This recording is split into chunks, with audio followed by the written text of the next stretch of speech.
Hello everyone, welcome back to Rolling Solo. My name is Adam Smith, and this is part number 4 of Sword and Sorcery, the playthrough. We're going through the prologue, which is the very first quest in the campaign. And in the last video, we had an activation card we pulled called Veteran Assault. This card said to activate all blue enemies. We were kind of at the tail end of the enemy turn inside of Samira's hero turn. So Samira had finished her turn, then we gone ahead and pulled a card to reveal which enemies, or this is an encounter card, to then go ahead and find out which enemies would activate. We found that two of the enemies, or actually all of the blue enemies are going to activate, which for us is 2. So those 2 are going to activate, meaning they're going to likely attack us because they're in the same spot. There is one thing I want to make mention of, guys, before we go ahead, and that is of this symbol right here. It's an enemy power symbol to the left of my finger. So basically, when this card came into play in the last video, I should have pulled an enemy power card, but I think in the moment there was too much going on and I did not do that. But the cool thing is, right now we're going into an attack, so I can pull it for him so that he has it. And if it gives him something of any kind of bonus, then that's great, and hopefully not, because it'll hurt us. So what do we end up getting here? We end up getting a card called Hard Skin.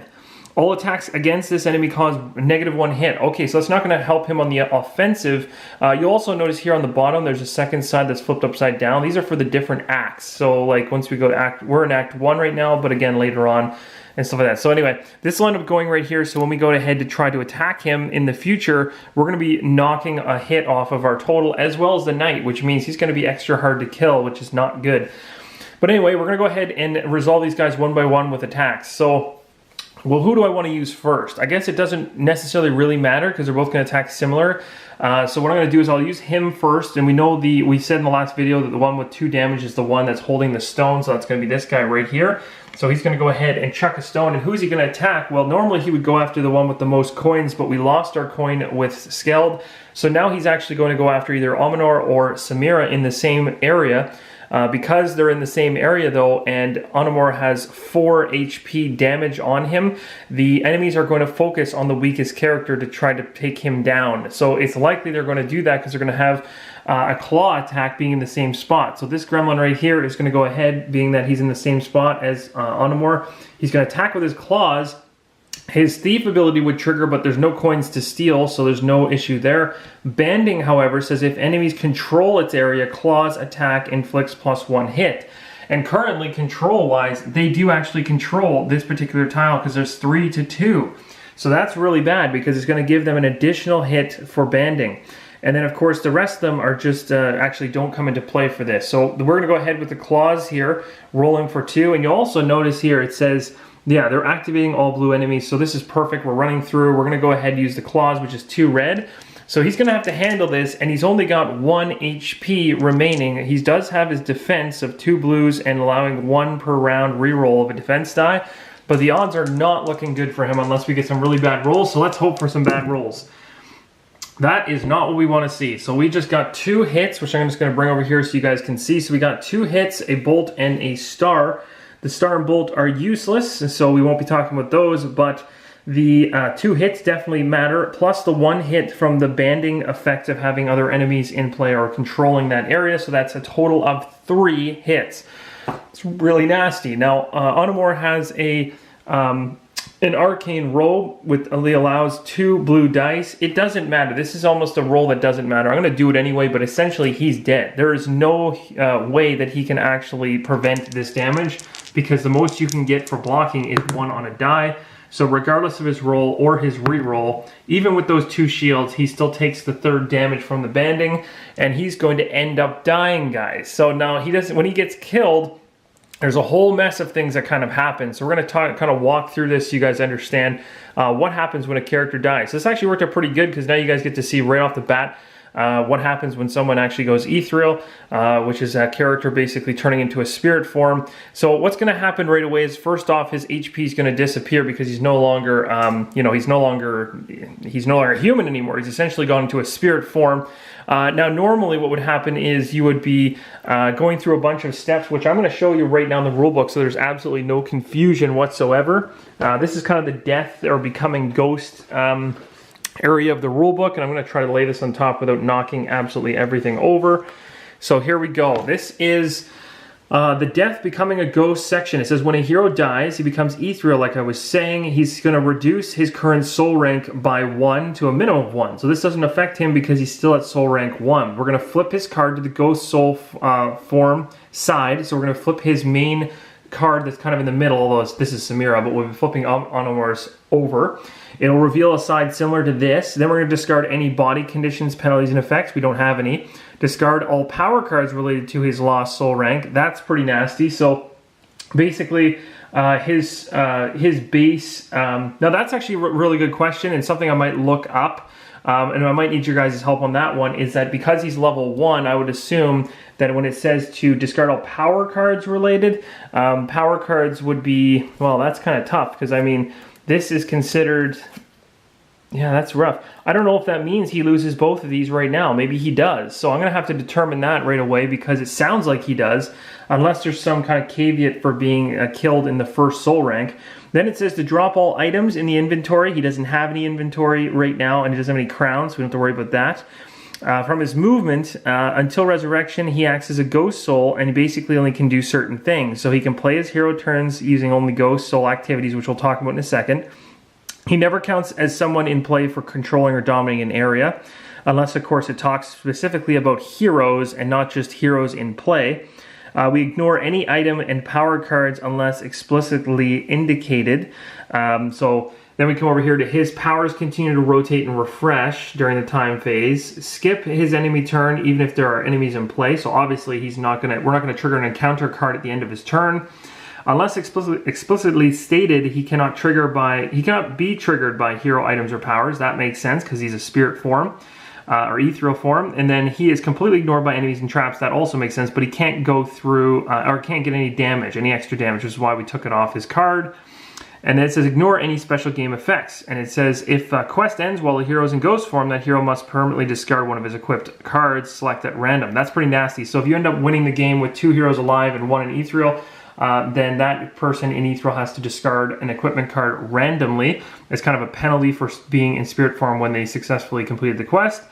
Now we go to Ghost Soul activities. These are essentially the things that he can do when he is in Ghost Soul mode, essentially. So while he's in his spirit form, a hero is limited to the 3 activities shown below, which he can perform 1 of each in any order. So he can do any of these 3. He can do a Soul Shout, which just says use it, and again, it's very specific to the hero. We'll see it in a second when I flip it. Recall is place the Ghost Soul hero in the same area as an active shrine. When more than 1 shrine is present, the hero may choose. An active shrine for us right now would be all the way back to where we were at our stash, which is quite a ways back. So basically, we can just move him there right away, and then we can, in the time phase, resurrect him for 1 soul gem. And that's kind of what this section talks about, is resurrection. So once we go there, we're allowed to use however many soul gems per soul rank that he is in order to resurrect him. So he's soul rank 1, we'd use 1 soul gem in order to resurrect him there in the time phase. So we can actually resurrect him right at the very, very beginning of the next game round, essentially. And we can also do a move. So you can move around because you can actually stay in ethereal state if you want to and help your buddies out. It says move using the same flying movement rules of the heroes, but ignoring all terrain hindrances. So that's kind of cool. You're floating over anything like he's standing in right now. That's called difficult terrain. While moving as a ghost, he obviously can't interact with doors, chests, trigger events, or reveal shadows. So that's pretty much it. That's the sum up. I don't want to go too much further into it because a bunch of it actually really doesn't apply right now for him because he's at soul rank 1, and for the most part, I'm just going to be basically triggering him to come back in the game as fast as possible. So what we're going to end up doing right now is a couple things, and there's actually something that will happen with the enemy. So just so you guys know, when an enemy actually ends up killing a hero, that enemy, if they have 2 or less enemy powers associated with them, actually gain another enemy power. I know that sounds insane. So almost they get boosted up. So they're almost happy that they were able to kill him off. So we have to flip another one. This one says, in each time phase, heal 2 to self. That is terrible. So we now have not only the hard chance of trying to kill him, but he's got an ability to actually heal off his 2 damage at the time phase. That is nasty. Wow, okay, so now we're going to deal with Onomor in terms of his death. So obviously we're going to flip this card over, which is going to reveal a side that's his ghost form, which I'm going to wait here for this to actually focus. There we go. So while in ghost form, like I said, you got 3 activities per round, once in any order. You can do a soul shout, which allows you to roll 3 red, In the next time phase, resurrect in your soul area without spending soul points. So that's pretty cool, actually. In the next time phase, resurrect in your area without spending. That's amazing. So we don't have to burn that one soul gem that we have to resurrect him. That's great if we can get that roll. So it says in the next time phase. So that would be something where I'd have to make sure that I get there. That would actually be really good. So I could do a soul shout, and then I could run away using recall, sorry, and then when my soul shout is rolled, if I end up getting an SS, then I don't have to resurrect. That's awesome. And I can also move 5. So I can do each of these in any order that I please on his turn. So now I'm going to go ahead and put that down like so. What I don't know 100% is whether he loses both of these right away. These are considered power cards. Based on the rules, it does say that you lose your power cards, but when you're starting out and you're at level 1, I don't really know if you lose your power cards or not. So what I'm going to end up doing is I'm going to consider them lost based on what I'm reading in the rules, and I'm going to let you guys chime in, and I'm also going to check this after the playthrough to ensure he's lost these 100%, and if he hasn't, I'll flip them back up and bring them into play again. But for now, we're going to consider them lost as per the rules. Alright, so we got to go ahead now and take our character, Onamor, who's sadly been defeated and also now forms himself into an ethereal state of a light blue.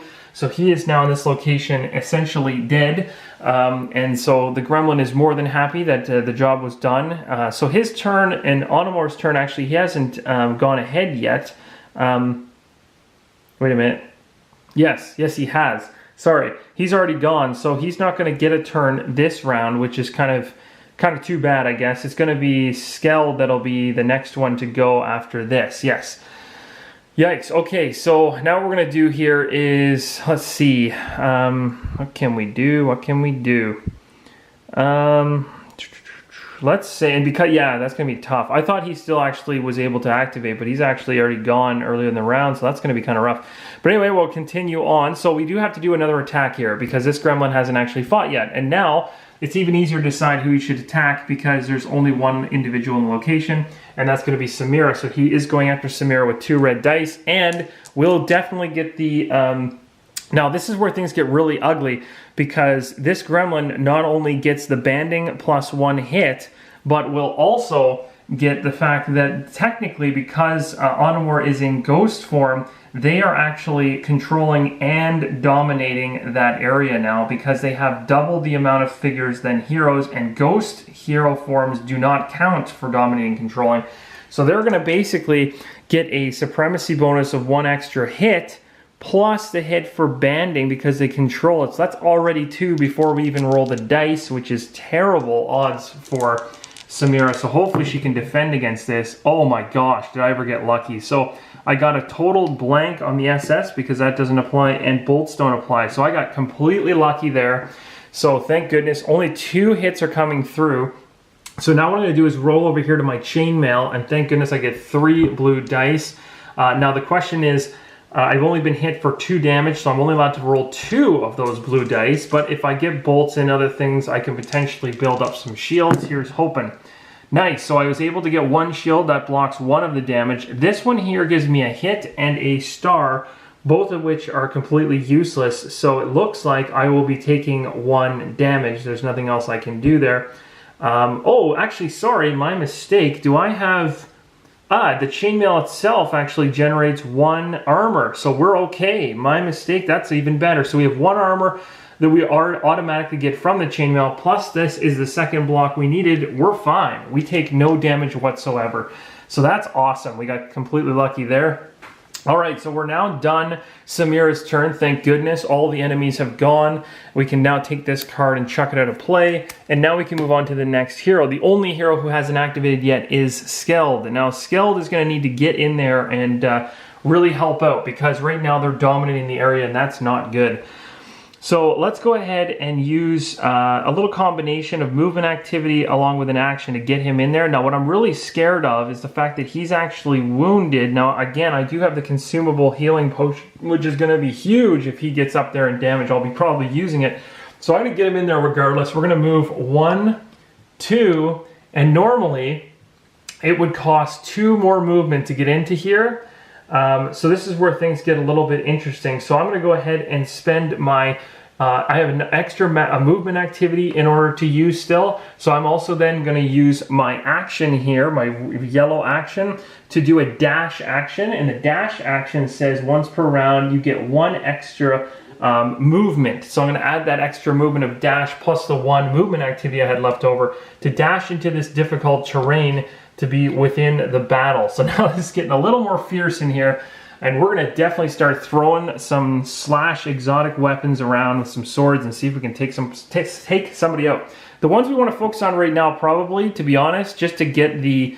we're going to probably go for the green one. I need to almost ensure that I kill something. So I can't have 3 of these guys living through the next turn. It's just going to make my life miserable. So I'm going to go after the easiest one to get rid of them.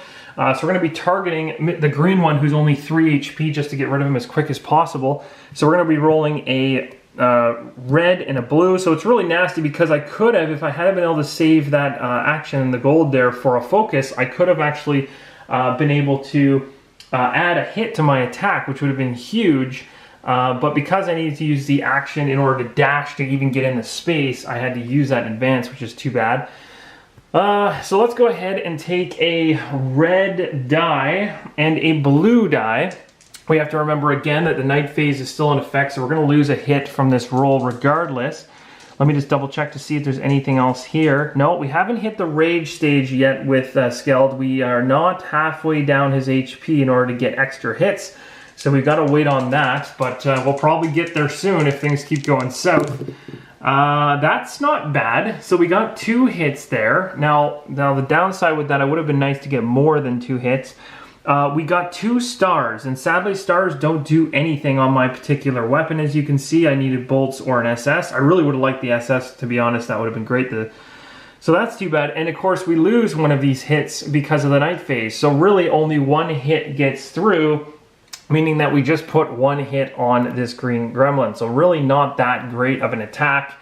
Probably could have been better. Oh, actually, hold on a second. We might get an extra die here. This is a passive ability, Frenzy. If enemies control or dominate your area, your attacks inflict. And I would get an extra blue die. Let me just double check here. They do control because we've got 2 heroes versus 3 enemies. So I actually do get another die. Thank goodness I caught that. So let's roll that blue die and see what happens for Frenzy. Nice, we got another hit, so it's just going to tick this guy up. Doesn't kill him, but gets him sure as heck closer to a kill. So that's awesome. All right, now we're actually done. So now we can go ahead. I'm going to flick my bookmark token over for him. Of course, there are still enemies in play, so we do need to go ahead now and flip the encounter card to find out what happens next. I don't really want to know. Activate all purple enemies, otherwise activate all highest rank enemies. Ugh, gross. That means that we're going to be going with the blues again, which is really inconvenient. So this card is now going to get discarded. Actually, let's leave it here just to reference it. It's called a Master Assault, but we're going to be going with the otherwise condition, which means these blue guys are going to be triggered. So this is going to be interesting. So let's have our first attack come from this guy here. I really don't want to see this. This is going to be nasty. This is gross. Okay, so he's going to be doing his he's going to be going ahead and doing his oh, this is tough. This is so tough. So he's going to be attacking me. We've got Skald and we've got Samira in the same spot. Samira has no damage yet. And then Skald has wounds on him. And because Skald has wounds on him, they'll be focusing on Skald. Even though she has less HP, it's about who's wounded first. So that's good news because he's got like the ability to defend and stuff a little better than her. And also hopefully be able to survive a little longer. But still, it's coming at me with 2 red die. The good thing is it says... if enemies control its area, claws attack inflicts 1 hit. So they still control the area, sadly. So they're going to get 1 hit from banding. So I guess that's a bad thing. Is there anything else that's going to happen? I don't think so. With this guy here, he doesn't get any additional things that are going to pump up his attack. So now we're just going to take 2 red dice. And we're going to do a nice roll here. Please, please mess up. No, that's not good. So we've got a star, a bolt, and a... Okay, that's just terrible. So now we've got a total of 3 hits. So it's 1 hit, 2 hit, plus the banding effect before controlling the area. So that's 3 hits coming at Skald, which is really nasty.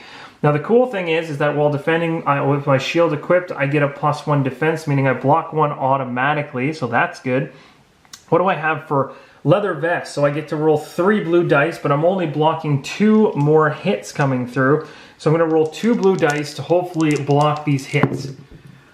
Okay, so I was able to block 1 of the hits, and I failed on the second hit as it came up with a hit and a star, and I needed a bolt to be able to re-roll that failed die. So I did block one here and 1 off the shield, so we'll be taking 1 damage. Ugh, that's no good. I mean, we're taking our way slowly up to halfway health because he's at 7. So once we get to 4 health, then his rage is going to start inflicting, which will be interesting. And of course, don't forget, I still have this wonderful healing elixir, which I'm likely going to have to use based on how badly this is going.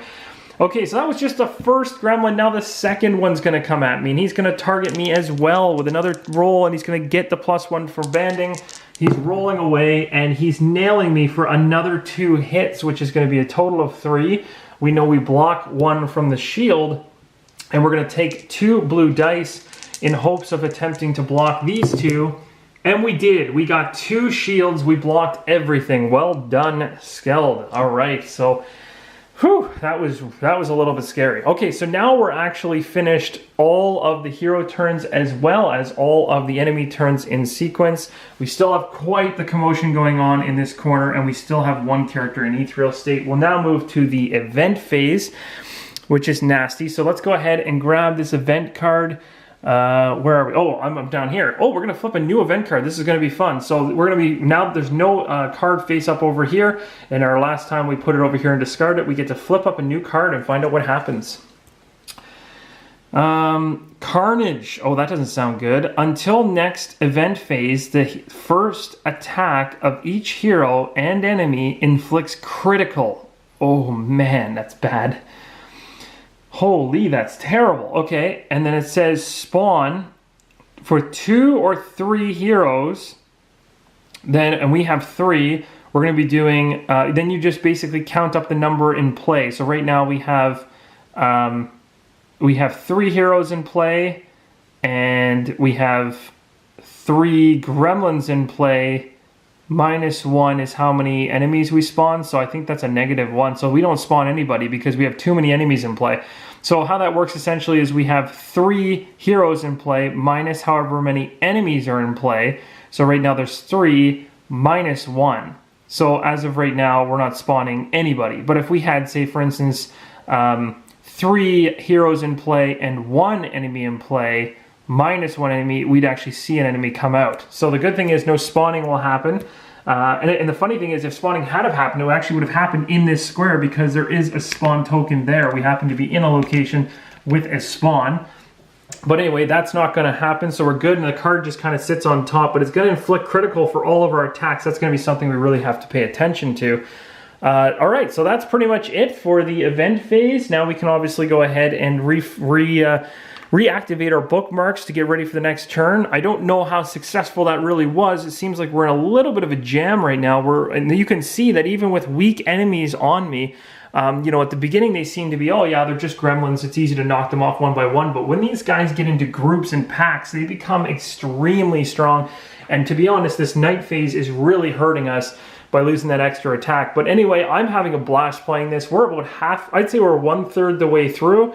We've got to come through here and then head into here. We'll probably end up having a good, easy time coming through here, and it'll be wild. But anyway, hope you guys are enjoying. Give me a thumbs up if you like what you see. I'll see you in the next part. Keep on rolling solo.